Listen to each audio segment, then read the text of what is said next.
नमस्कार, हरियाणा न्यूज देख रहे हैं आप और मैं हूं आपके साथ ज्योति सांगवान। बिल्कुल आदमपुर का महासंग्राम शुरू होने वाला है। बाकायदा तारीखों का ऐलान हो चुका है। सबसे पहले बड़ी खबर से आपको रूबरू करा दें, तारीखों का ऐलान किया जा चुका है। आदमपुर उपचुनाव की तारीख का हुआ ऐलान। देश में जहां जहां उपचुनाव होने हैं वहां के लिए तारीखें घोषित हो गई हैं। आदमपुर बाई इलेक्शन में चूंकि होना है तो नोटिफिकेशन जारी। 3 नवंबर को वोटिंग होगी, 6 नवंबर को वोट काउंटिंग होगी, चुनाव परिणाम आएगा। तो कुलदीप बिश्नोई के पार्टी छोड़ने के चलते, बीजेपी में शामिल होने के चलते ये सीट खाली हुई और आखिरकार अब इस पर बाई इलेक्शन होने वाला है। सभी के जीत के दावे हैं, लेकिन क्या समीकरण बनने वाले हैं, कौन कौन सी पार्टियों से कौन से उम्मीदवार मैदान में हो सकते हैं, इसको लेकर हम चर्चा भी करने वाले हैं। तो आदमपुर वो सीट जो कि भजनलाल परिवार की परंपरागत सीट के तौर पर देखी जाती है। 15 चुनाव, देखिए कितनी बड़ी बात अपने आप में हो जाती है। केवल भजनलाल परिवार ने यहां से जीते। खुद पूर्व मुख्यमंत्री स्वर्गीय भजनलाल यहां से 9 बार विधायक रहे। कुलदीप बिश्नोई 4 बार विधायक। भजनलाल की पत्नी और कुलदीप बिश्नोई की मां जसना देवी विधायक यहां से रही हैं। रेणुका बिश्नोई यहां से 1 बार के लिए विधायक रही। इस बार क्या कुछ होता है देखना ये होगा, क्योंकि इससे पहले भी 3 बार बाई इलेक्शन हुए हैं और तीनों बार के उपचुनाव भी भजनलाल परिवार ने जीते हैं। तो आदमपुर उपचुनाव की घोषणा, कुलदीप बिश्नोई चूंकि बीजेपी में शामिल हुए जिसके चलते ये सीट खाली हुई। अब सबकी दावेदारियां हैं जीत को लेकर, लेकिन कौन सी पार्टी किस उम्मीदवार को मैदान में उतारती है? क्या कुलदीप खुद से बाई इलेक्शन फाइट करते हैं या उनके बेटे को यहां से उम्मीदवार के तौर पर मैदान में उतारा जाता है, देखना ये भी होगा। तो ये बड़ी खबर आपको बता रहे हैं। आदमपुर बाई इलेक्शन से जुड़ी तारीखों का ऐलान। 3 नवंबर को मतदान होगा, 6 नवंबर को मतगणना और चुनाव परिणाम सबके सामने होगा। तो 2019 के बाद ही तीसरा मौका है जब हरियाणा विधानसभा में बाई इलेक्शन होने जा रहा है। इससे पहले आप जानते हैं बड़ौदा, इलाहाबाद और अब आदमपुर, तीनों ही सीटें ऐसी रही जो किसी न किसी पार्टी या नेता के मजबूत गढ़ के तौर पर पहचान रखती थी। और तीनों ही सीटों में आदमपुर वो सीट है जो कि भजनलाल परिवार की बेहद मजबूत सीट के तौर पर, किले के तौर पर देखी जाती है। तो 12 चुनाव और 3 उपचुनाव केवल भजनलाल परिवार यहां से जीता है। अब एक बार फिर से मौका है उपचुनाव का। चलिए, हमारे साथ प्रवक्ता जुड़ गए हैं, बीजेपी प्रवक्ता हमारे साथ विधु रावल फोन लाइन पर हैं। स्वागत है आपका हरियाणा न्यूज पर।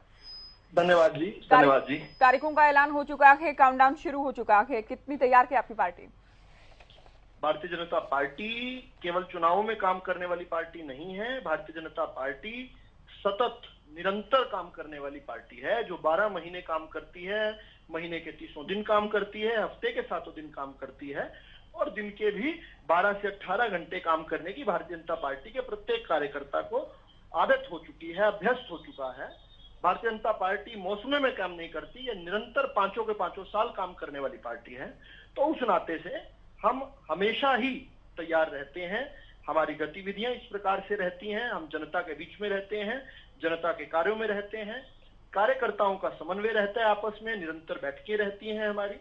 तो हम हमेशा ही इस तैयारी में रहते हैं कि जनता जब भी आशीर्वाद देने का अवसर आएगा जनता का, तो जनता हमारे पक्ष में रहती है। लेकिन इस बार तो अलग है ना, इस बार क्योंकि कुलदीप बिश्नोई आपकी पार्टी में आए हैं, आपकी पार्टी, आपके कार्यकर्ता तो ये करते आए हैं, लेकिन क्या कुलदीप बिश्नोई भी आपकी विचारधारा में पूरी तरह से आप मान सकते हैं कि उसे फॉलो कर रहे हैं या बिल्कुल बीजेपी जैसे हो गए हैं कुछ ही दिनों में?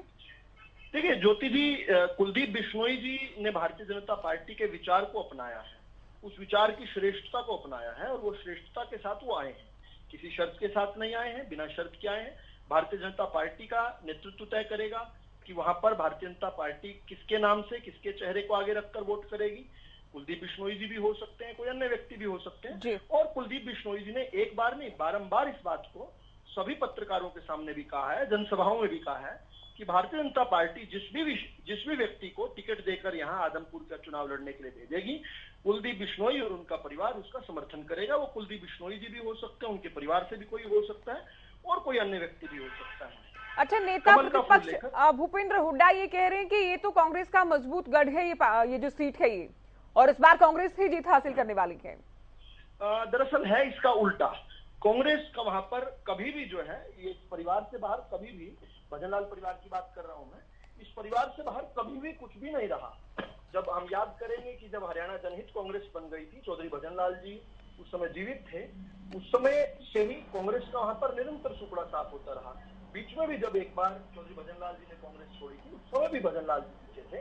और हम याद करेंगे कि 2016 में जब कुलदीप बिश्नोई जी और रेणुका बिश्नोई जी, उनकी धर्मपत्नी, जब विधायक थी, जब उन्होंने कांग्रेस ज्वाइन की थी, तो उस समय 2 विधायकों के रूप में उन्होंने अपनी पार्टी का मर्ज किया था। तो बिना इस परिवार के कांग्रेस कभी नहीं जीत पाई। बिना कांग्रेस के ये तो आप लोग भी तो इसी परिवार के बूते दावा कर रहे हैं ना? नहीं, बीजेपी भी तो इसी नहीं, क्या इसमें सर, ये तो फैक्ट है। नहीं, अगर आप फैक्ट तय करके बैठी हुई है तो फिर मैं कुछ नहीं कर सकता। मैं तो अपना विषय रख सकता हूँ। अगर आप इसको फैक्ट के तौर पर प्रस्तुत करना चाहें तो ठीक है। हम जनता के भरोसे हैं। भारतीय जनता पार्टी अपने सक्षम नेतृत्व के भरोसे है। भारतीय जनता पार्टी अपनी जनहितैषी नीतियों के भरोसे है। भारतीय जनता पार्टी, चलिए देखते हैं जनहितैषी नीतियों पर क्या मुहर लगती है, कार्यकर्ताओं के, क्योंकि अब तक तो जनहितैषी नीतियों पर 2 बाई इलेक्शन में तो मुहर नहीं लगी। अब तीसरा उपचुनाव के मौका है, तीसरे उपचुनाव में जाने का। कुछ और प्रवक्ता और मेहमान भी हमारे साथ जुड़ गए हैं, उनका परिचय आपसे करा दें। कांग्रेस से प्रवक्ता वेद प्रकाश विद्रोही जी हमारे साथ लाइव जुड़ गए हैं इस वक्त। जेजेपी प्रवक्ता अजय गुलिया जी हमारे साथ हैं और इनेलो प्रवक्ता विजेंद्र रेणु जी भी हमारे साथ जुड़ गए हैं। सभी का बहुत स्वागत। और कांग्रेस का हम रुख करेंगे। विद्रोही जी, इससे पहले आपसे फोन लाइन पर भी बात हुई थी। अब बाई इलेक्शन की तारीखों का आगाज हो गया है, काउंटडाउन शुरू हो गया है। हुड्डा या आपकी पार्टी भले ही कहते रहें कि कांग्रेस मजबूत है, लेकिन तथ्य ये है, अपने आप में सच्चाई ये है कि भजनलाल परिवार मजबूत रहा है। अब चूंकि कुलदीप बिश्नोई बीजेपी में चले गए हैं, तो अब ये लोग दावा करेंगे कि हम मजबूत हैं वहां पर। देखिए ज्योति जी, हम हवा में बात नहीं कर रहे कि हम मजबूत हैं। आदमपुर के अंदर कुलदीप बिश्नोई का परिवार 12 बार जीता, तो उसमें कांग्रेस के दम पर जीता। और 3 उपचुनाव हुए अलग से, 3 बार वो जीते हैं कांग्रेस से अलग हटकर। 14 के अंदर वो अलग हटकर जीते, 2009 में अलग हटकर जीते, और एक उपचुनाव में वो कांग्रेस से अलग हटकर जीते। तीनों बार मुकाबले में भी कांग्रेस रही है। और जब उपचुनाव हुए तो वो 10, 12, 15 हजार वोटों से जीते हैं कांग्रेस के मुकाबले में। और जब वो कांग्रेस से जीते हैं तो हजारों वोटों से, 30, 40 हजार वोटों से जीते। इसका मतलब है कांग्रेस का गढ़ तो है, इसमें तो कोई दो राय नहीं। और भाजपा प्रवक्ता भाई रावल साहब खुद ही अंतर्विरोधी बात कर रहे थे। एक तरफ वो कह रहे हैं कि भाजपा में कुलदीप बिश्नोई बिना शर्त शामिल हुए हैं। मैं स्वागत करूंगा अगर कुलदीप बिश्नोई की बिना शर्त शामिल हुए हैं तो ना भी उनको टिकट। पर मैं आपको 100% कह रहा हूं, वो शर्त के साथ शामिल हुए हैं। उनका बेटा चुनाव लड़ेगा और कोई तकनीकी समस्या नहीं आई तो कुलदीप लड़ेगा।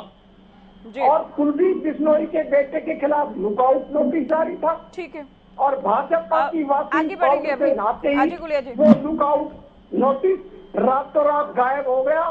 अब भाऊ बिश्नोई जब कुलदीप कांग्रेस में बीजेपी में शामिल हो गया तो लुकआउट नोटिस भी चला। चलिए आगे बढ़ेंगे अजय गुलिया जी। जेजेपी की क्या भूमिका तो सुन लीजिए, ज्योति जी मैं खत्म कर रहा हूँ। बात पूरी कीजिए ना, अभी तो डिबेट शुरू हुई है सर, अभी धैर्य से बैठिए। कर देता हूँ ना, 1 सेकंड, एक बात फटाफट। वो भाजपा में शामिल हो गए। और दूसरा इन्होंने कहा कि भाजपा वहां बड़ी मजबूत है। वो कितनी मजबूत है, अभी तक तो भाजपा की वहां जमान की जरूरत होती रही है। अजय गुलिया जी, आप लोगों की क्या भूमिका रहेगी उपचुनाव में?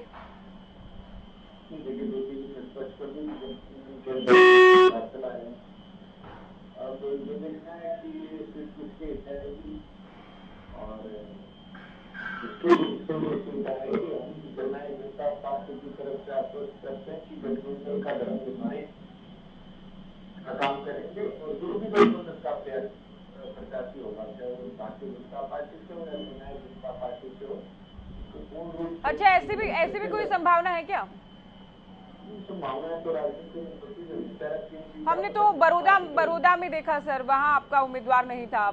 एलनाबाद की भी हम बात करें, वहाँ भी आपकी पार्टी का उम्मीदवार नहीं था।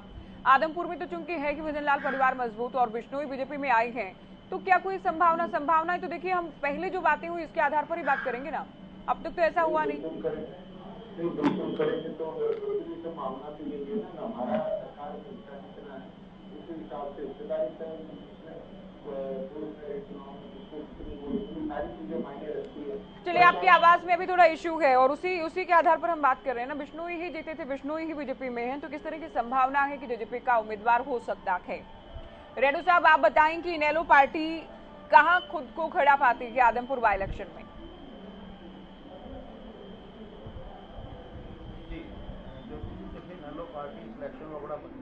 चलिए रेणु साहब, आप बने रहिए हमारे साथ। इस वक्त एक बड़ी खबर से दर्शकों को हम रूबरू करा दें, चूंकि हम बात कर रहे हैं आदमपुर बाई इलेक्शन को लेकर। लगातार हम इस खबर पर बने हुए हैं, क्या सीट का इतिहास रहा इस बार, क्या संभावना है, क्या समीकरण बन सकते हैं, क्या दावे सभी दलों की ओर से किए जा रहे हैं, उसे लेकर हम बात कर रहे हैं। और कुछ खास मेहमान हमारे साथ जुड़े हैं, सभी का जीत का दावा। लेकिन इस बीच बड़ी खबर आपको बता दें, बीजेपी नेता कुलदीप बिश्नोई की ओर से ट्वीट किया गया है। उनकी ओर से कहा गया है कि इस बार भी आदमपुर की जनता की जीत होगी। तो तारीखों का ऐलान होने के बाद ट्वीट किया गया है कुलदीप बिश्नोई की ओर से। आदमपुर उपचुनाव की तारीखों की घोषणा के बाद कुलदीप बिश्नोई की ओर से ट्वीट किया गया है और लिखा गया है कि उपचुनाव की घोषणा का स्वागत करता हूं, तारीखों की घोषणा का, चुनाव का स्वागत करता हूं। इंतजार की घड़ियां आखिरकार खत्म हो गई हैं। आदमपुर की जनता एक बार फिर से जीतने वाली है। एक बार फिर से विरोधियों से मुकाबला होगा। तो एक बार फिर से मुकाबला होने का ये वक्त आ गया है। इंतजार खत्म हो गया है। एक बार फिर से आदमपुर की जनता जीतने वाली है, ये दावा है कुलदीप बिश्नोई का। तो आदमपुर की जनता एक बार फिर से जीत हासिल करेगी। देखिए, सभी नेता ये कहते हैं कि जनता की जीत है, जनता का फैसला है, और फैसला जाहिर है जनता का ही रहता है। लेकिन एक बार फिर से कुलदीप बिश्नोई का ये दावा है कि जीत तो जनता की ही होगी। रेणु साहब, आप जवाब दे रहे थे, साथ ही जनता के फैसले में या जनता की जीत में इनेलो पार्टी कहां खड़ी है आदमपुर में? देखिए, इनेलो पार्टी बड़ी मजबूती के साथ आदमपुर इलेक्शन में खड़ी है और बड़ी मजबूती के साथ हम इलेक्शन लड़ने की बात कर रहे हैं। पहले से हमने पूरी तैयारी कर रखी है। लेकिन क्वेश्चन ज्योति जी इसमें कई और उठते हैं। पहला क्वेश्चन तो ये है, देखिए कि ये जो कुलदीप बिश्नोई की बार बार बात आ रही है, ये इलेक्शन कुलदीप बिश्नोई लड़ रहा है या भारतीय जनता पार्टी लड़ रही है या गठबंधन सरकार लड़ रही है? अभी तक ये सब कुछ क्लियर नहीं है, क्योंकि भारतीय जनता पार्टी का एक कैरेक्टर रहा है। चाहे वो बड़ौदा इलेक्शन है, उन्होंने एक नया नवेला जो है ना वो उम्मीदवार लेकर के आए थे।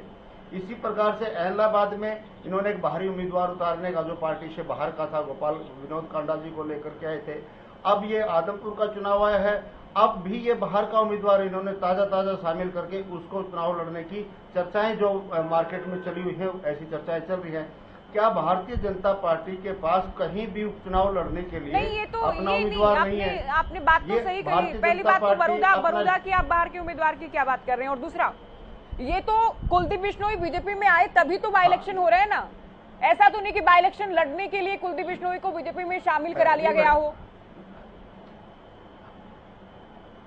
हाँ, बिल्कुल बिल्कुल, कुलदीप बिश्नोई को इलेक्शन लड़ने के लिए ही शामिल करवा गया था। क्योंकि देखिए, रिकॉर्ड है, जब 1966 से आज तक जितने भी आदमपुर के चुनाव हुए हैं, भारतीय जनता पार्टी 1980 में गठित हुई थी। 1984 में इनका पहला इलेक्शन हुआ, केवल पूरे इंडिया में 2 सीटें लोकसभा की इनको मिली थी। और आदमपुर में कभी भी कमल नहीं खिला है आज तक। इनका अंदरूनी एक मामला है, ये अंदरूनी मतलब इनका एक षड्यंत्र है कि भाई किसी प्रकार से आदमपुर में कमल खिलाया जाए, उसके लिए चाहे हमें कुछ भी करना पड़े। अभी हमारे भाजपा के साथी कह रहे थे कि बीजेपी 24 घंटे तैयार रहती है, 365 दिन तैयार रहती है। बीजेपी तैयार रहती है सरकारों को तोड़ने के लिए, बीजेपी तैयार रहती है एमएलए विधायकों को खरीदने के लिए। इलेक्शन के लिए तो ये बाहरी उम्मीदवारों को ही तलाशती है। जिस प्रकार से कुलदीप बिश्नोई को इन्होंने तोड़ करके अपने अंदर शामिल किया है, और सिर्फ इसलिए कि किसी न किसी कारण से हम आदमपुर में भी अपना कमल खिलाने का काम करें। लेकिन ये स्पष्ट करें, ये बहुत जरूरी क्वेश्चन है। और मैं हरियाणा प्रदेश की जनता को बधाई देते हुए चुनाव की घोषणा को मैं पूछना चाहता हूं भारतीय जनता पार्टी से कि भारतीय जनता पार्टी इलेक्शन क्यों नहीं लड़ती? कुलदीप बिश्नोई को मोहरा क्यों बनाया जा रहा है? इनका एक रिवाज रहा है भारतीय जनता पार्टी का, इनका संघ का, कि अगर किसी ने संगठन में काम नहीं कर रखा, 5 साल तक किसी ने वर्क नहीं किया संगठन में रह करके, तो उसको टिकट नहीं देते, उसको आगे बढ़ाने का काम नहीं करते हैं। ऐसा आदमपुर के चुनाव में इनको क्या भय सता रहा है कि 10 दिन पहले ज्वाइन करवा करके ऐसा तो उसको इलेक्शन लड़वाने का काम करते हैं। और मैं गारंटी के साथ 2014 की बात करें, बहुत सारे नेता रातों रात कांग्रेस से आए, बात टिकट करता हूं, मिला, मैडम। जीते। 2019 की बात करें, रातों रात भी आए और सभी दलों में आए, केवल बीजेपी की बात नहीं। ये टिकट जब बढ़ते हैं तो होता है, और यहाँ तो परिस्थितियां ये है कि 2014 के चुनाव के बाद। जी हाँ, चलिए, आपने काफी समय लिया रेड्डी साहब, अगले जवाब में बात कीजिएगा। अभी हाँ, नहीं, रावल साहब, जी आप स्पष्ट अगर बता पाए, जो मैंने भी सवाल पूछा और कांग्रेस भी सवाल कर रही है, इनेलो पार्टी की प्रवक्ता भी आपसे सवाल पूछ रहे हैं कि ये तो कुलदीप बिश्नोई की ही जीत होगी, उनका ही बाई इलेक्शन होगा, इसमें बीजेपी कहाँ है अगर वो जीतते हैं तो? ज्योति जी, मेरा निवेदन रहेगा, मेरा वाक्य मुझे पूरा करने दीजिएगा। कई बार आपका अनर्थ हो जाता है जब वाक्य अधूरा रह जाता है। मुझे ठीक कहा आपने, मुझे कांग्रेस की बातों का भी जवाब देना है, मुझे लोकदल, इंडियन नेशनल लोकदल की बातों का भी जवाब देना है। और ये बातें बहुत ही अटपटी सी बातें आज मैं सुन रहा हूँ। दोनों के दोनों जो है बहुत वरिष्ठ प्रवक्ता हैं, और ऐसे प्रवक्ता हैं जिनको हम लोग भी देखकर सीखते हैं। इस प्रकार से प्रवक्ता होना चाहिए पार्टी का। लेकिन जब ये ऐसा कहते हैं, अपने आप में विरोधाभासी बातें कहते हैं। अभी इंडियन नेशनल लोकदल के प्रवक्ता एक फेरिस्त लेकर बैठे थे कि उस उपचुनाव में बाहरी व्यक्ति को दे दिया, उपचुनाव में बाहरी व्यक्ति को दे दिया। फिर कहीं से कोई रूल बुक उठाकर ले आए जिसको आज तक हमने नहीं पढ़ा, जिसमें इन्होंने एक 5 साल के संगठन वाला भी फॉर्मूला बता दिया और कहा कि आदमपुर में ऐसा नया क्या हो रहा है। तो जो खुद ही विरोधाभासी बातें कर रहे हो, उनका किस प्रकार से जो है जनता में कितना विश्वास रखते हैं, एक बात है। दूसरी बात, कांग्रेस के प्रवक्ता साहब ने बड़ी बड़ी बातें कही, तो मैं आज उनके सामने पूछना चाहता हूं कि जो वो कह रहे हैं कि कांग्रेस जो है वहां पर जीतने वाली है, तो अगर कांग्रेस वहां पर हार जाती है तो क्या ये ऐसा नहीं कहेंगे कि ये कुलदीप बिश्नोई जी का उपचुनाव था, या भारतीय जनता पार्टी में कुलदीप बिश्नोई जी शामिल हुए थे, उस नाते से उपचुनाव था? और मैं आपके बीच में ये दावा करके जाता हूं कि कांग्रेस वहां पर जमानत नहीं बचा सकती। कुछ भी कर ले कांग्रेस की और लोकदल की वहां पर जमानत नहीं बचने वाली है। इतनी भारी जीत भारतीय जनता पार्टी को मिलने वाली है। दूसरे स्थान पर भारतीय जनता पार्टी वहां पर अभी जो रिसेंटली कंक्लूडेड 2019 के चुनाव हुए थे उसमें हम दूसरे स्थान पर थे। बहुत अच्छी वोट लेकर आए थे, ऐतिहासिक वोट लेकर आए थे। और अगर आप मेरी बात को पूरा करने दें तो मैं बताना चाहता हूं कि भारतीय जनता पार्टी 2014 से जो भी चुनाव लड़ रही है, हर चुनाव में हमारा वोट परसेंट बढ़ा है। पिछले चुनाव के मुकाबले वोट हमें अधिक मिले हैं। लोकदल ने यहाँ उपचुनाव की बात की, उनके प्रवक्ता ने, उनका एक चुनाव को छोड़ दे तो बाकी दोनों चुनाव में उनकी जमानत जब्त है। कांग्रेस की दोनों उपचुनावों में जो है जमानत जब्त है। तो ये सभी के सभी जो है केवल और केवल जो है भारतीय जनता पार्टी के विरुद्ध लड़ते हैं। एक आध जगह कहीं इनको छुटपुट सफलता मिल जाती है, उसके जश्न में डूबे रहते हैं, विरोधाभासी बातें करते हैं। और मैं फिर से दावा कर रहा हूं, दोनों पार्टियों में से एक भी पार्टी जमानत नहीं बचा सकती अपनी, और यहाँ पर बैठकर बड़े बड़े दावे कर रहे हैं। खैर, चुनाव आ जाएगा, 3 तारीख का चुनाव है, 6 तारीख का नतीजे हैं। हम ही सभी लोग आप पर दोबारा चर्चा कर लेंगे। और ये भी बात समझने की है कि आज ये यहाँ पर तय कर जाएं कि अगर भारतीय जनता पार्टी वहां प्रचंड जीत लेकर आती है आदमपुर में, तो ये बहानेबाजी नहीं करेंगे कि ये फलां की सीट थी, ये उपचुनाव था, ये कुलदीप बिश्नोई ने छोड़ा था, बल्कि ये मानेंगे। इसमें क्या नया है? ये तो आप लोग भी तो कहते हैं ना, बड़ौदा आप लोग हार जाते हैं तो कहते हैं हुड्डा साहब का गढ़ था। मैं एक चैलेंज करने वाला हूँ, आप मेरा तो सभी दल कहते हैं, इसमें क्या नया? मेरा चैलेंज तो जाने दीजिए। एक मेरा चैलेंज है इनको छोटा सा कि 6 तारीख को जब हम सब लोग बैठे, ये वरिष्ठ जो है प्रवक्ता, ये बहानेबाजी नहीं मारेंगे कि ये चुनाव इसलिए जीते, बल्कि ये बात मानेंगे कि पूरे हरियाणा में भारतीय जनता पार्टी के पक्ष में प्रचंड लहर जो है, इसलिए हम चुनाव जीते। इस बात को माने, आज स्वीकार करें, 6 तारीख को दोबारा डिबेट करें, गुलिया साहब स्वीकार करें। विद्रोह जी आऊंगी मैं, लेकिन गुलिया साहब की बात बीच में हमने रोकी थी क्योंकि उनकी आवाज ठीक से हमें नहीं मिल पा रही थी। गुलिया साहब बात पूरी कीजिए आप। देखिए, 2-3 मैंने आपको सवाल किया था कि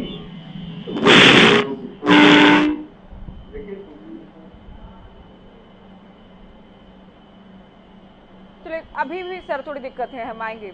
विद्रोही साहब, ये चैलेंज देखिए, ये एक तो चैलेंज सबसे पहले कुलदीप बिश्नोई ही कर चुके हैं कि भूपेंद्र हुड्डा खुद मैदान में आए। जिस दिन इस्तीफा दिया गया था बिश्नोई की ओर से कि बड़े हुड्डा या तो मैदान में आए या फिर अपने बेटे यानी दीपेंद्र हुड्डा को मैदान में लेकर आए, तो सीधे चैलेंज किया गया।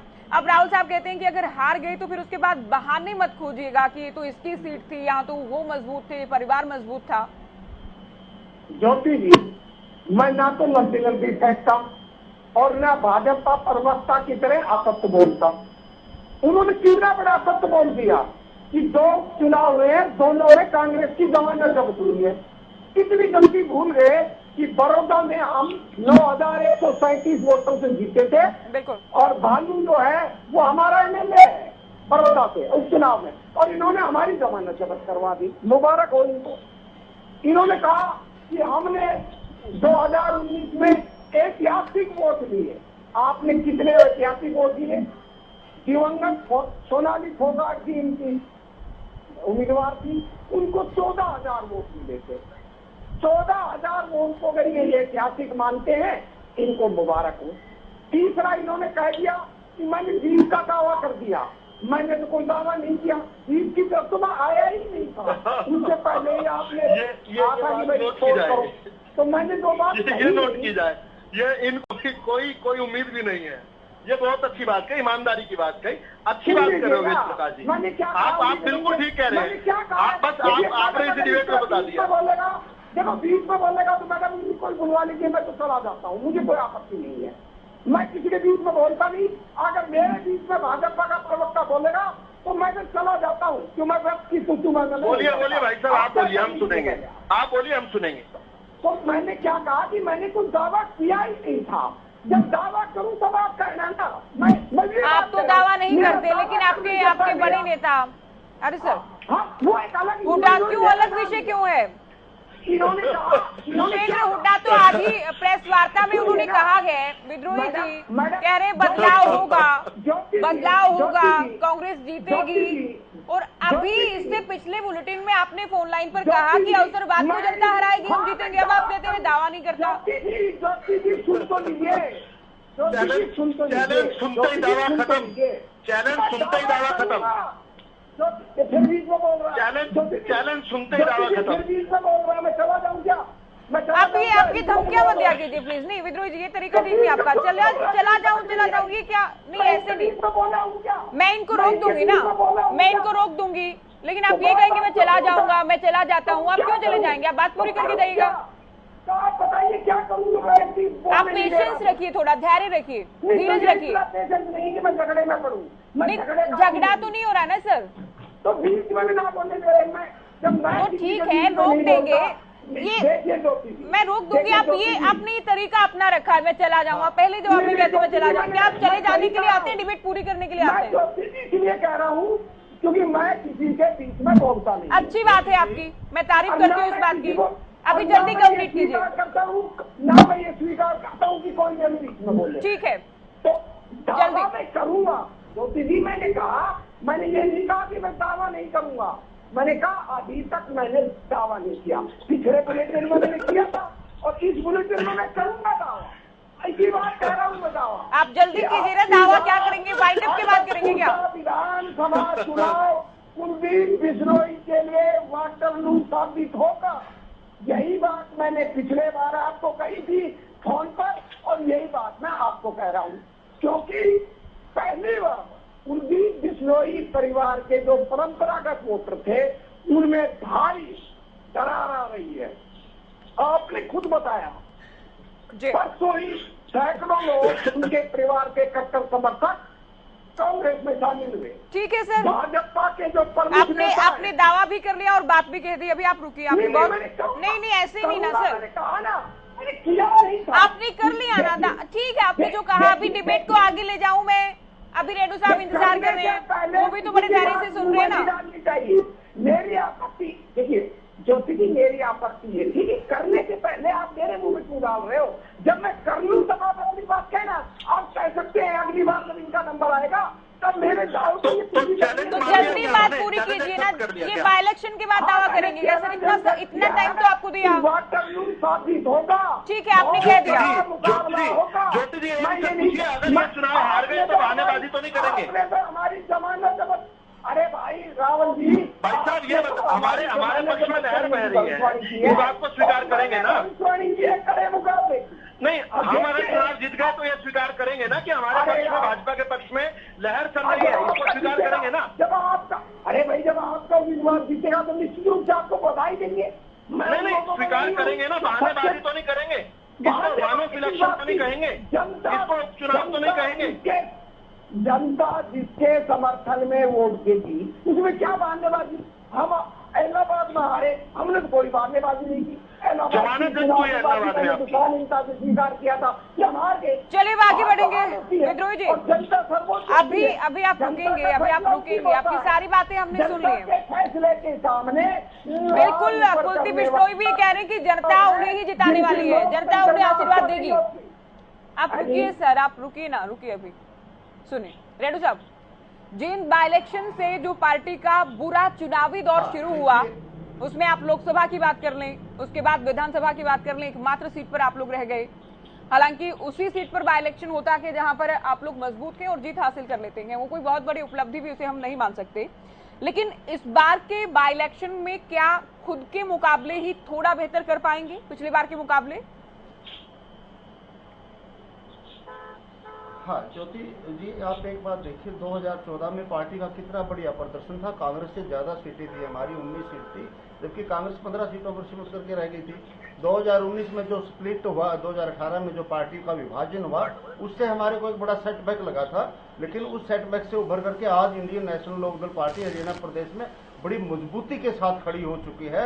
और उसका रिजल्ट आपने नगर निकाय के चुनाव में भी महसूस किया होगा और देखा है। पार्टी ने ग्राफ बढ़ाया है और दिन दुगनी रात चुगनी हमारा ग्राफ बढ़ता जा रहा है। उन आंकड़ों को, 19 के आंकड़ों को आप छोड़ दीजिए, वहां एक बहुत बड़ा सेटबैक पार्टी को लगा था, वो सत्य है और उससे हम काफी आगे निकल चुके हैं।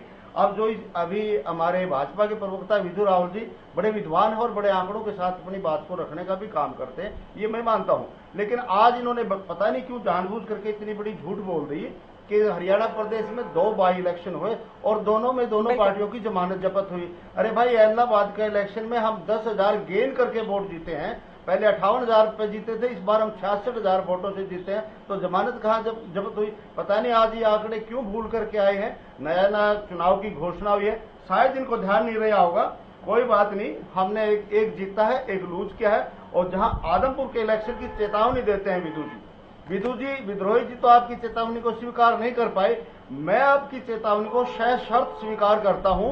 यदि भारतीय जनता पार्टी इलेक्शन लड़ती है तो मैं दावा करता हूं कि आपका वहां कमल कभी नहीं खिलेगा, बशर्ते कि आप आउटर कैंडिडेट को ना लड़ाएं इलेक्शन। आप कुलदीप को छोड़ करके किसी भी कैंडिडेट को इलेक्शन में ले आओ, मैं दावा करता हूं और मैं आपकी चेतावनी को स्वीकार करता हूं। क्या दावा हुआ सर? ये तो इलाहाबाद में कहते थे आप अभय चौटाला को बताइए। ये इलाहाबाद में कहते थे आप अभय चौटाला के अलावा किसी को भी बाहर इलेक्शन लड़वा दीजिए। इलाहाबाद नहीं देखिए, नहीं ज्योति जी आप लोग चैलेंज, अभय सिंह चौटाला इनेलो का था, इनेलो का है, इनेलो का सुप्रीमो है। लेकिन कुलदीप बिश्नोई बीजेपी का नहीं है, वो उन्होंने सिर्फ इलेक्शन के लिए शामिल किया है, इलेक्शन लड़वाने के लिए, ताकि वो आदमपुर को अपना बना सके। इसलिए only that is single reason Gulia साहब, आदमपुर को मैं उम्मीद करती हूँ इस बार आपकी आवाज अगर हम जवाब देंगे। अभय सिंह तो पेरेंटल, ठीक है, अभय सिंह पेरेंटल इनेलो का है, उसका खून इनेलो का है, उसका वंश इनेलो का है। लेकिन कुलदीप न भाजपा का था, न भाजपा का रहा कभी। लेकिन है अभी, वो भाजपा में अभी बहुत बड़ा डिफरेंस है इलाहाबाद और आदमपुर खौरे चुनाव में। अभी आप रुकेंगे प्लीज। नहीं, अभी नया है, अभी तो उसने परिभाषा भी नहीं सीखी है। मेरा सवाल आपसे अजय गुलिया जी, भजनलाल परिवार या फिर अभी की बात कर लें कुलदीप बिश्नोई और अजय चौटाला परिवार राजनीतिक प्रतिद्वंदी रहे हैं। आप भिवानी की बात कर लें, भिवानी महेंद्रगढ़ का पुराने स्वरूप की बात करें या हिसार लोकसभा की बात कर लें, आमने सामने मुकाबला अब तक होता रहा है दोनों परिवारों का। क्या इस बार कोई तालमेल बैठ पाएगा? क्योंकि आप लोग तो गठबंधन में हैं। क्या ये होगा कि दुष्यंत चौटाला, दिग्विजय चौटाला, अजय चौटाला उनके लिए या उनके बेटे के लिए प्रचार करते नजर आएंगे? देखिए ज्योति जी, मैं एक चीज स्पष्ट कर दूं, हम गठबंधन धर्म को निभाने वाले लोग। अगर गठबंधन के प्रत्याशी कुलदीप जी इनके परिवार से कोई होगा तो पूर्ण रूप से मदद करने का काम करेंगे। ये तो दोनों दलों के नेताओं को बैठ करके तय करना है कि सीट किसके खाते में जाएगी। जरूर के भारतीय जनता पार्टी के खाते में सीट जाती है और वो कुलदीप के परिवार से, कुलदीप बिश्नोई के परिवार से चाहता है। देखिए, हमारा लक्ष्य गठबंधन के प्रत्याशी को जिताने का होगा कि कोई भी हो। देखिए, राजनीतिक तौर पर पुराने प्रतिद्वंदी रहे नहीं रहे वो एक अलग चीज है। एक चीज मैं जरूर दुरुस्त करना चाहूंगा कि अभी इंडियन नेशनल लोकदल के प्रवक्ता ने कहा कि कुलदीप ना कभी भाजपा के थे, ना है। लेकिन कुलदीप बिश्नोई तो भाजपा के साथ गठबंधन में रहे, पहले भी रहे। हाँ, तो गठबंधन में रहे ना। गठबंधन तो पता नहीं कुलदीप बिश्नोई कितने कर चुके हैं अब तक। हाँ, अब क्या परिस्थितियां हैं नहीं है, देखिए मैं स्पष्ट कर देता हूँ, जो भी गठबंधन का प्रत्याशी होगा जननायक जनता पार्टी पूर्ण रूप से उसके पक्ष में खड़े रह करके उसको जिताने का प्रयास करेगी, चाहे वो प्रत्याशी भारतीय जनता पार्टी का हो चाहे जननायक जनता पार्टी का हो, दोनों दल मिलकर के फैसला करेंगे जिसको टिकट मिलेगी। मेरा तो सवाल ये है सर, ये सवाल मैं दुष्यंत चौटाला से भी करती हूँ, दिग्विजय से भी मैंने सवाल पूछा था कि जब से आप लोग गठबंधन में आए हैं तब से बड़ौदा की बात करें, बड़ौदा में आप लोगों के हिस्से सीट नहीं आई, इलाहाबाद में नहीं आई। आप लोग फॉर्मूला बता देते हैं कि जहां पिछले उम्मीदवार ने अच्छा किया था तो यहाँ तो स्वर्गीय सोनाली फोगाट ने अच्छा प्रदर्शन किया था। दूसरा, चूंकि कुलदीप बिश्नोई या उनके बेटे मजबूत या प्रबल दावेदार थे, उनके आने से ही बाई इलेक्शन हो रहा है, तो ये तो लगभग क्लियर है। फिर जेजेपी पार्टी कहाँ खड़ी है गठबंधन के तहत या गठबंधन की मर्यादा के तहत? आपके कार्यकर्ता क्या सोचें, आपकी पार्टी के समर्थक क्या सोचें कि बीजेपी ही लीड करती रहेगी, बीजेपी ने जो डिसाइड किया आप लोग साथ साथ चलेंगे? नहीं, देखिए ज्योति जी, इस चीज को समझने के लिए आपको ये चीज सोचनी पड़ेगी कि यार करार में हमारा कौन सा हिस्सा है, और ये तो सही है। देखिए ये चीजें तो मेरे कहीं आपके कहीं की नहीं, यहाँ पे जिस भी प्रत्याशी ने अच्छा प्रदर्शन किया या जो प्रत्याशी मजबूत स्थिति में है, चाहे वो भारतीय जनता पार्टी से हो या जननायक जनता पार्टी से हो, जो प्रत्याशी मजबूत स्थिति में होगा जिस भी पार्टी का, उसको टिकट, उसको दोनों दल मिलकर के उसको गठबंधन का साझा उम्मीदवार बनाने का काम करेंगे और उसको चुनाव में जितवाने का भी काम करेंगे। मैं अपनी पार्टी का संगठन का स्टैंड बिल्कुल क्लियर कर देता हूँ कि जिसको भी गठबंधन की तरफ से उम्मीदवार के तौर पर पेश किया जाएगा आजमपुर के उपचुनाव में, उसके लिए जननायक जनता पार्टी की पूरी टीम, पूरा संगठन दिन रात एक करके उसको चुनाव में विजय दिलाने का काम करेगा। राहुल साहब, आपने अभी एक चुनौती दी, एक चैलेंज किया अभी कांग्रेस पार्टी को, इनेलो पार्टी को। इनेलो ये कह रही कि आप भजनलाल परिवार के अलावा या कुलदीप बिश्नोई या उनके बेटे भव्य बिश्नोई के अलावा किसी को मैदान में लेकर आइए ना और फिर जीत कर दिखाइए, फिर कहिएगा कि कमल खिल गया या फिर बीजेपी जीत गई है। ये वैसे ही है जैसे कोई क्रिकेट मैच खेलने के लिए कोई टीम उतरे और वो कहे जी फला बैट्समैन को खिलाओ ना, फला गेंदबाज को खिलाओ ना, हमें उनसे डर लगता है और भाई अगर इनको नहीं खिलाओगे तो हम जीतने की कोशिश कर सकते हैं। देखिए दर्शक बहुत समझदार हैं, आज की अगर डिबेट देख लेंगे, और ये डिबेट कोई नौसिखिए प्रवक्ताओं के बीच में नहीं है, ये बहुत वरिष्ठ प्रवक्ता है जिनसे हम सब सीख के आज प्रवक्ता बने हैं। ये जब ये इस प्रकार की स्थिति को साफ बता रहे हैं, एक कह रहे हैं कि हम अभी दावा नहीं करते, चलो अब दावा कर लेते हैं, अधूरा दावा करते हैं, चैलेंज को एक्सेप्ट नहीं करते। दूसरे ये कह रहे हैं कि यदि ऐसा होगा, यदि वैसा होगा तो ऐसा हो जाएगा। अगर मेरी चची की मूंछ होती तो चची नहीं चचा कहलाती। इफ इफ्स एंड बट्स और pots and pans they would have been not tinkers. तो ये कहना यदि ये हो जाएगा, यदि वो हो जाएगा, अरे यदि आपके ओपोनेंट क्या करेंगे ये भी अगर आप तय करेंगे तो ओपोनेंट्स क्या करेंगे? भारतीय जनता पार्टी का फैसला भी इंडियन नेशनल लोकदल तय करने लगे कि भाजपा किस प्रत्याशी को टिकट देकर उतारेगी, तो बड़ी हास्यास्पद स्थिति हो जाएगी। फिर तो आप भी मर्ज कर दीजिए भाजपा में अपनी पार्टी को। वैसे भी ले देकर एक विधायक, आपने बड़ी अच्छी बात कही कि वो 100% आपका है। वो उपचुनाव में गए थे चौधरी अभय सिंह चौटाला जी, छाती पर हाथ मारकर गए थे, दोबारा वापिस आए तो आपने तो मार्जिन की तो जिक्र नहीं किया। मार्जिन पिछली बार जीते थे तो 15,000 से वोटों से जीते थे, इस बार जीते तो मात्र 6,000 वोटों से जीते। जब सभी के सभी आंदोलनजीवी आपके लिए प्रचार कर रहे थे, जब आप बहुत एक इमोटिव इशू लेकर गए थे, खुद छाती पर हाथ मार के गए थे, मार्जिन आपका आधे से भी कम रह गया। लेकिन कुल मिलाकर एक मेरी बात को लगातार दोनों वरिष्ठ प्रवक्ता साहब जो है मिस इंटरप्रेट करते रहे। मैंने कहा कि जब से हमारी सरकार बनी 2014 में, मैंने 14 से जिक्र किया था, इसमें जींद उपचुनाव को जोड़ लें जिसमें दोनों पार्टियों की जमानत वहां पर बची नहीं पाई थी। इनके तो राष्ट्रीय नेता थे रणदीप, तो उसमें भी ये कह देंगे ना आप लोग कृष्ण मिड्ढा को लेकर आए थे बीजेपी में बाई इलेक्शन लड़ाने के लिए, हरचंद मिड्ढा के बेटे को लेकर आए। इनकी बात को अगर बड़ा करते हैं तो इनकी ही बात रहेगी ना। फिर मैं इसका जवाब दे देता हूँ, आगे बढ़ेंगे अभी तो। और फिर मैं इसका जवाब दे देता हूँ। तीन उपचुनाव करने चाहिए भाई साहब, केवल 10 सेकंड दीजिए, मैं जवाब दो क्यों बोल रहे हो? आप बोलते 3 उपचुनाव में से है। अरे भाई साहब, अगर मेरे मुंह से 2 निकला है तो मैं आप सबसे क्षमा मांगता हूँ। 3 उपचुनाव की बात कर रहा हूँ, 3 में से 2 में कांग्रेस की जमानत जब्त है, 3 में से 2 में। अरे भाई साहब बीच में ना बोलिए ना, मुझे एक सवाल, मुझे ज्योति जी के सवाल का उत्तर देने दीजिए प्लीज। आप अपने समय में बोलिएगा, मैं अब फिर से अपने आप को करेक्ट करके आपको सामने रखता हूँ।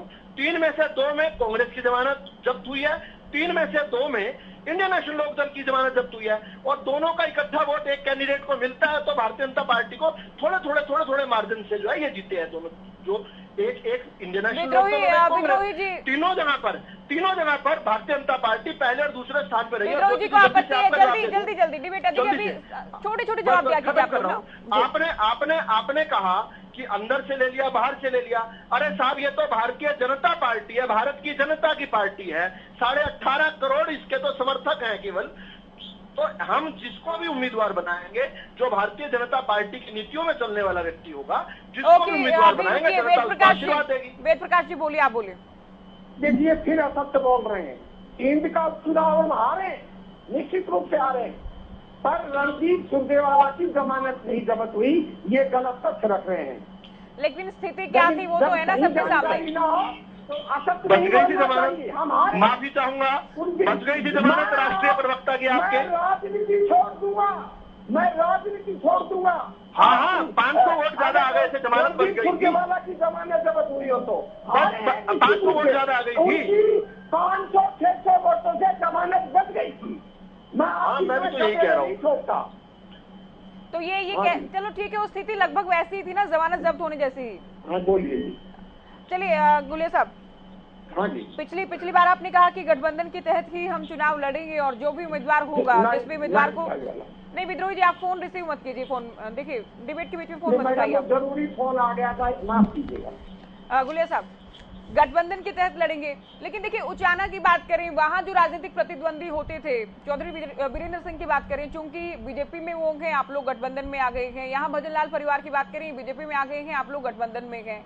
तो क्या आने वाले दिनों में अजय सिंह चौटाला परिवार की राहें चुनावी तौर पर मुश्किल नहीं होंगी, इसी तरह से गठबंधन धर्म निभाते रहे?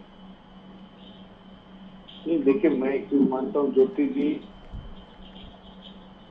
धर्म की राजनीति नहीं होनी चाहिए, राजनीति का एक धर्म होना चाहिए। आप जिसके साथ है पूर्ण रूप से उसके साथ रहना चाहिए और उसका साथ देना चाहिए। जब हम लोग गठबंधन में हैं और गठबंधन का अगर कोई प्रत्याशी आएगा तो पूर्ण रूप से करने का काम करेंगे। हम लोग तो पीठ में छुरा घोपने वाले लोग थोड़े हैं कि मुंह में राम बगल में चोरी। जिसके साथ है पूर्ण रूप से है, जिसके साथ नहीं है, जिसकी खिलाफत करेंगे, जिसकी मुखालफत करेंगे, उसके तौर पर करेंगे। ऐसा हम लोग नहीं कर सकते कि किसी को कहें कि आपकी मदद करेंगे चुनाव में और उसके बाद उसके खिलाफ जाने का काम करेंगे। हम लोग स्पष्टवादी लोग हैं। अगर चुनाव में किसी की मुखालफत करेंगे तो खुल करके करेंगे, अगर चुनाव में किसी का साथ देंगे तो खुल करके देंगे। जो जी रेडू साहब, इनेलो के पास क्या कोई मजबूत उम्मीदवार है वहां पर? हालांकि फैसला तो देखिए पार्टी संगठन को लेना कि उसकी एक प्रक्रिया बकायदा रहती है, लेकिन कुछ नाम आप बता सकते हैं पैनल पर कि ये हमारे मजबूत नेता हैं वहां पर? नहीं मैडम, ये मेरे अथॉरिटी से बाहर की बात है। नहीं, कुछ बड़े नेताओं के नाम आप बता सकते हैं पैनल पर? नहीं बता सकते मैडम। हमारे पास एक नहीं कई बड़े नेता हल्के में है और मैं नहीं बता सकता हूं, लेकिन मैं बताऊंगा नहीं। जैसे बताइए कौन? मेरे अधिकार क्षेत्र से बाहर की बात है ज्योति जी। हाँ, नहीं वैसे भी नहीं बताऊंगा मैडम मैं। प्लीज सॉरी इसके लिए। दूसरी बात जो इन्होंने कहा कि जींद के बाई इलेक्शन की बात इन्होंने उठाई है, तो जींद में इनेलो से कैंडिडेट लिया था, इलाहाबाद में इन्होंने हलोपा से कैंडिडेट लिया था और उधर बड़ौदा में इन्होंने बाहर से कैंडिडेट उतारा था योगेश्वर दत्त को। वो आज भी पार्टी में नहीं है, हर जगह बाहर से ही लेकर वो बाहर से नहीं थे। दूसरी बात, इलेक्शन भी उन्होंने लड़ा था, बाई इलेक्शन भी उन्होंने लड़ा था। वो बीजेपी के नेता हैं सर। हाँ, वो बाहर से नहीं थे, आप करेक्ट कर लीजिए, वो बाहर से नहीं थे, वो सिर्फ इलेक्शन लड़ने के लिए आते हैं मैडम। मैं जानता हूं योगेश्वर दत्त जी को, वो सिर्फ इलेक्शन लड़ने के लिए उनको बुलाया जाता है। इसके बाद वो संगठन में कहीं किसी प्रकार का कोई जिम्मेवारी का काम नहीं लेते हैं, ना ही काम करते हैं, सिर्फ इलेक्शन लड़ने के लिए आते हैं। वो तो बाहर वालों से भी अलग किस्म है कि सिर्फ इलेक्शन के लिए आते हैं। दूसरी बात अपने एक मिनट विदु राहुल जी, आज आपके आंकड़े कैसे गलत हो रहे हैं? आप तो एक्यूरेट आंकड़े दिया करते थे। योगेश्वर दत्त जी हमारे भारतीय जनता पार्टी के खेल प्रकोष्ठ के संयोजक हैं आज भी। आप गलत कह रहे हैं। एक मिनट, आप गलत कह रहे हैं। मैं लिस्ट भेज देता हूँ आपके पास। पता नहीं क्यों लग रहा है बाहर से लाए जाते हैं, बाहर से नहीं है। मैं वो बीजेपी नेता गलत आंकड़े। ये भी मैंने बताया, इलेक्शन भी उन्होंने लड़ा, बाई इलेक्शन भी उन्होंने लड़ा, पता नहीं आप कहाँ। फिर बताओ बाहर से कैसे आप किस आधार पर ही दावा कर रहे हैं रेणु वो साहब? सिर्फ इलेक्शन लड़ने के लिए आते रही, हैं, वो जो सिर्फ विपक्षी इलेक्शन करे लड़ने के वही लिए सही। आते हैं। गुलिया साहब भी आपने कुछ कभी कहना चाह रहे हैं? संगठन कमाल में है ये। बीजेपी की मीटिंग, जो बीजेपी की मीटिंग हम देखते हैं, संगठन की मीटिंग हो, चाहे इनका कोई चिंतन शिविर हो जो चंडीगढ़ में लगा था, हमने कहीं योगेश्वर दत्त जी अरे को तो उनको मीटिंग नहीं में देखा तो या बाहर पेपर क्यों में, गए क्या? न्यूज़पेपर में कहीं नहीं गलत देखा। कह रहे हैं और ये। ना सूरज कहीं- कुंड में कहीं 3 दिनों मेरे कार्यक्रम- साथ बैठे थे, नहीं, वो मेरे सिर्फ साथ इलेक्शन वाली लड़ने कुर्सी के पर लिए, बैठे थे। इलेक्शन। सूरज कुंड में यानी हमारे कि वो प्रशिक्षण बाहर में मेरे के साथ वाली कैंडिडेट को कुर्सी पर इलेक्शन बैठे नहीं थे। लड़वाते रेणु हैं। साहब, अब योगेश्वर दत्त के हाँ, कार्यक्रम आप तो विदुर नहीं जी, बनाकर देंगे ना, वो कहाँ जाएंगे कहाँ नहीं आज जाएंगे? आपको क्या ये होगा? आप नहीं फैक्चुअल चीजें सही अच्छा, बोलिए, आप विदुर वो रावल बाहर तो के नेता भाजपा नहीं का है है। ना। नहीं, मैं अभी आप विदुर रुकिए, रावल तो अजय भाजपा का है अजय ना। गुलिया ज्योति जी, जी, मैं तो अजय एक गुलिया बात जी को जानना सुन चाहता हूं। मुझे लीजिए। एक बात उन्हें समझा उन्हें दो। आज कम समय मिल पाया कि आवाज के चलते, मुझे आवाज की दिक्कत नहीं, के चलते एक अभी मिनट उन्हें एक सुनिए। मिनट एक मिनट मुझे एक बात बहुत समझा जल्दी। दो।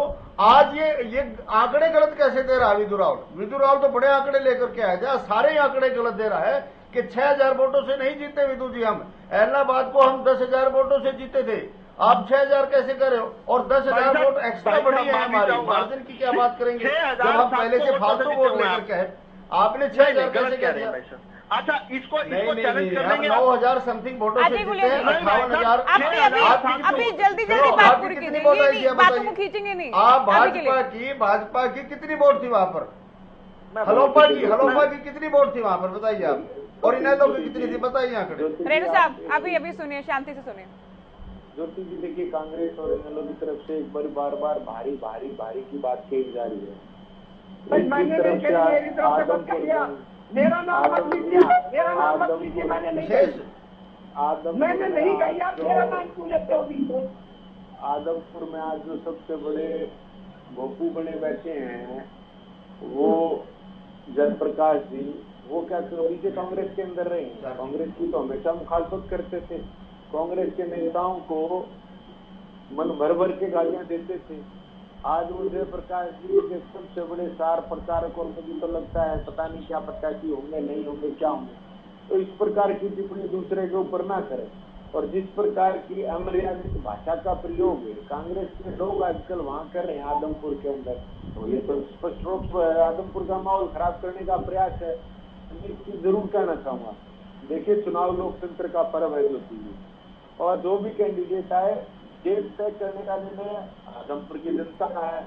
हम लोग, मैं अपनी पार्टी और गठबंधन की तरफ से एक चीज जरूर स्पष्ट कर देना चाहता हूँ, हम लोग किसी की कमियां हम लोग अपनी जो हम लोगों ने काम किए हैं वो काम बता करके आदमपुर के चुनाव लड़ेंगे कि जो गठबंधन की सरकार है पिछले 3 साल में ये काम किए हैं, आदमपुर की जनता को उससे कितना लाभ हुआ है उसको, और प्रत्येक डिबेट के अंदर हम डिस्कस करते हैं किसान के खाते में सीधा पैसा जाना, स्वयं अपनी फसल के नुकसान की गिरदावरी करना, 75% रोजगार के अंदर हरियाणा प्रदेश के युवाओं का अधिकार मिलना, ये सारी चीजें हैं। ये सारी चीजें आदमपुर के उपचुनाव में लेकर के जाएंगे और बताएंगे आदमपुर के जनता को कि ये काम आप लोगों के लिए, उसको आदमपुर की जनता। ठीक है, आपकी बात, आपने जो बात कही ना उस बात से आपत्ति है विद्रोही जी को, और जितना कि मैंने नहीं कहा भारी वाली बात। विद्रोही जी क्या कहना चाह रहे हैं? देखिए पता नहीं, मुझे तो आश्चर्य होता है कि ये जो जनता के प्रवक्ता हैं और भाजपा के प्रवक्ता हैं, इनको असत्य बोलने की आदत क्यों है? जो हमने कहा ही नहीं वो भी ऊपर डाल देते हैं। मैंने तो एक बार भी किसी के लिए भारी शब्द प्रयोग नहीं कहा, मैंने तो केवल अवसरवादी कहा है कि भाई कुलदीप अवसरवादी है और अवसरवादी को हम सबक सिखाएंगे, जनता तैयार बैठी है। और कुलदीप बिश्नोई के जो कट्टर समर्थक थे वो कांग्रेस में शामिल हो रहे हैं, भाजपा के नेता हैं वो कांग्रेस में शामिल हो रहे हैं, जनता के जो कार्यकर्ता है वो कांग्रेस में शामिल हो रहे हैं। और ऐसा लग रहा है कि पूरा आदमपुर कुलदीप बिश्नोई की अवसरवादिता को सबक सिखाने के लिए तैयार बैठा है और कांग्रेस के पक्ष में माहौल बन रहा है और कांग्रेस चुनाव को जीतेगी और बिश्नोई के लिए वाटरलू साबित होगा। मैंने ये बात तो कही है, रब भी कह रहा हूँ। अब भाजपा किसको उम्मीदवार बनाती है, भाजपा का अधिकार है। जनता किसको समर्थन करती है, ये जनता का अधिकार है। अच्छा ठीक है राहुल साहब, करती है ये शुरुआत में भी इन्होंने आरोप लगाया, चूंकि देखिए 2007 में अलग राहें करते हैं, हजका बना लेते हैं, 2016 में कांग्रेस में वापस आ जाते हैं, इस बीच कभी हजका के साथ कभी बीजेपी के साथ गठबंधन भी करते हैं। और अब चूंकि पद नहीं मिला, प्रदेश अध्यक्ष नहीं बनाया गया या कोई कमिटमेंट रही होगी पूरी नहीं की गई होगी, तो ये अवसरवाद है, ये कहना कि कांग्रेस के प्रवक्ता का। और आलमपुर की जनता इसी अवसरवाद को सबक सिखाने वाली है इस बार के बाय इलेक्शन में। देखिए उल्टा ये कांग्रेस का अवसरवाद है। कांग्रेस का कैसे अवसरवाद है कि चौधरी भजनलाल जी के नाम पर चुनाव लड़ती है 2005 में। चौधरी भजनलाल जी के द्वारा टिकटार्थियों को टिकट मिलता है, उनकी मेहनत से चुनाव जीतते हैं और फिर उनको दूध में से मक्खी की तरह हटा देते हैं। तो ये तो नहीं ये क्या, ये तो 1991 में वीरेंद्र सिंह की अगुवाई में लड़ा, तब भी तो स्वर्गीय भजनलाल को बनाया गया था ना। तो ऐसा है नहीं कि कांग्रेस में ऐसा हुआ नहीं है, दूसरे दलों में ऐसा नहीं होता। अच्छा ज्योति जी, ऐसे नहीं ना चलेगा। मैं अपनी बात रख लूं, उसके बाद आप रख लीजिएगा। नहीं, मैं माफी के साथ आपको बीच में रोक रही हूँ सर, ये तो होता है ना कांग्रेस में, इसमें नया क्या है? आप कंप्लीट आप ही कीजिए बात को। मैं बता देता हूँ। फिर एक व्यक्ति जो है धोखा खाया हुआ व्यक्ति एक अपनी नई पार्टी बनाता है, अपने बुजुर्ग पिता के साथ पार्टी बनाता है, और वो पार्टी पहले ही चुनाव में जो है बहुत अच्छी वोट लेकर आती है और 6 सीटें जीत जाती है। अपनी सरकार बनाने के लिए गैर संवैधानिक तरीके से, गैर कानूनी तरीके से, गैर कानूनी इसलिए कह रहा हूं क्योंकि कोर्ट ने उसके विरुद्ध फैसला दिया बाद में, लेकिन तब तक इनकी सरकार पूरी हो चुकी थी। अवसरवादिता तो यह है कि उसकी कांग्रेस के विरुद्ध मिले हुए वोट में पार्टी को तोड़कर जिस प्रकार से चौधरी भूपेंद्र सिंह हुड्डा 5 साल अपनी इलीगल, गैर कानूनी, नाजायज सरकार चलाते हैं। अवसरवादिता तो यह है कि 2 विधायकों वाली एक पार्टी जो है बिना शर्त के, देखिए चुनाव से पहले कुलदीप बिश्नोई और रेणुका बिश्नोई कांग्रेस में शामिल नहीं हुए, अपने दम पर जीत कर आए। उसके बाद 26 अप्रैल 2016 को जाकर सोनिया गांधी और राहुल गांधी जी के सामने जाकर शामिल होते हैं। वहां पर राहुल गांधी जी स्टेटमेंट देते हैं, इंग्लिश में स्टेटमेंट था उनका कि we will give a leading post to Kuldeep Bishnoi.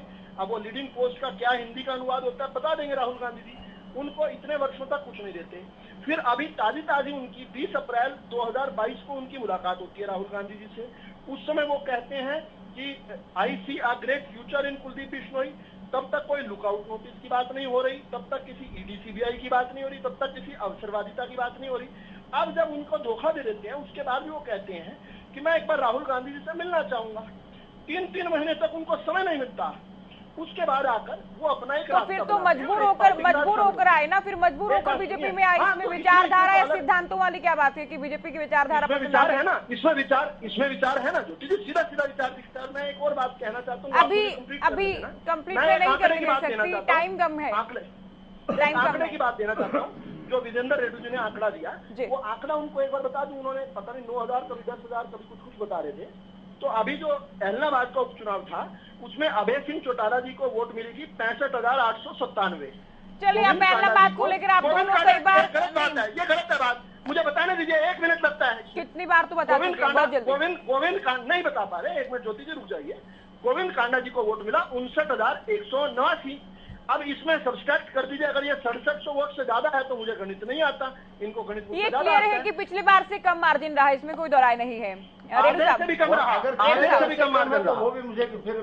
देखिए अभी एलनाबाद पर ही अटके रहेंगे तो कैसे आदमपुर पर बात करेंगे? रेणु साहब ये गणित आप लोग बात में मेरी बात को तो सुन लीजिए रेणु साहब। देखिए इतना तो स्पष्ट है कि ये जो उपचुनाव है ये मुद्दों का तो होता नजर नहीं आएगा, ये केवल प्रतिष्ठा का, हार जीत का ही चुनाव रहेगा। आपको लगता है रेणु साहब की जनता के मुद्दों की बात हो पाएगी?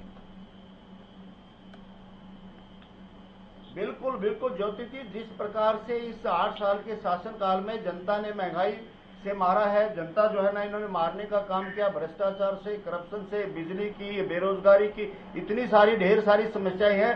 ये मुद्दे जरूर उठने चाहिए और मैं तो अपील करता हूं आदमपुर की जनता से कि ये सर्टिफिकेट भारतीय जनता पार्टी को देने का ना काम करें। यदि ये इलेक्शन भी जीत जाते हैं तो आपको और ज्यादा बेरोजगारी को झेलना पड़ेगा, और ज्यादा महंगाई को झेलना पड़ेगा। आज जब खाने की वस्तुओं पर भी सरकार ने टैक्स लगाने का काम किया, दूध के ऊपर, लस्सी के ऊपर भी टैक्स लगा दिया, इससे बड़ी शर्म की और क्या बात होगी कि जब लस्सी के ऊपर, दूध के ऊपर, घी के ऊपर, पनीर के ऊपर भी टैक्स लगाने का काम किया है, तो इससे ज्यादा और गरीब को मारने का काम कैसे करेंगे? शिक्षा के क्षेत्र में देख लीजिए, खुद आदमपुर में कितनी जगह हमने देखा है बच्चे सड़कों पर बैठे हैं, उनके विद्यालयों में अध्यापक नहीं है, बच्चे रोड पर आकर के बेचारे चिल्ला रहे हैं हमें अध्यापक दो, हमें अध्यापक दो, हमें अध्यापक दो, और सरकार कहती है कि कुछ नहीं मिलेगा, जाओ और अपने कमरों में बंद होकर के बैठ जाओ। ये सारे मुद्दे उठेंगे इस इलेक्शन में और उठने भी चाहिए। अगर है अभी तो बिल्कुल हाइपोथेटिकल है, और मेरी रिक्वेस्ट है कि इनेलो और कांग्रेस प्रवक्ता इस पर आपत्ति जाहिर ना करें। मैं अगर कह रही हूँ कि अगर कुलदीप बिश्नोई या उनके बेटे चुनाव लड़ते हैं, जीत जाते हैं, और मान लीजिए कि उन्हें विभाग में भी, सरकार में भी जिम्मेदारी मिल जाती है, तो क्या आने वाले दिनों में जेजेपी के लिए हिसार की राजनीति आसान रहेगी? वहां कोई ना कोई थ्रेट तो मैं नहीं कहूंगी, लेकिन चुनौती या मुश्किलें तो जरूर रहेंगी।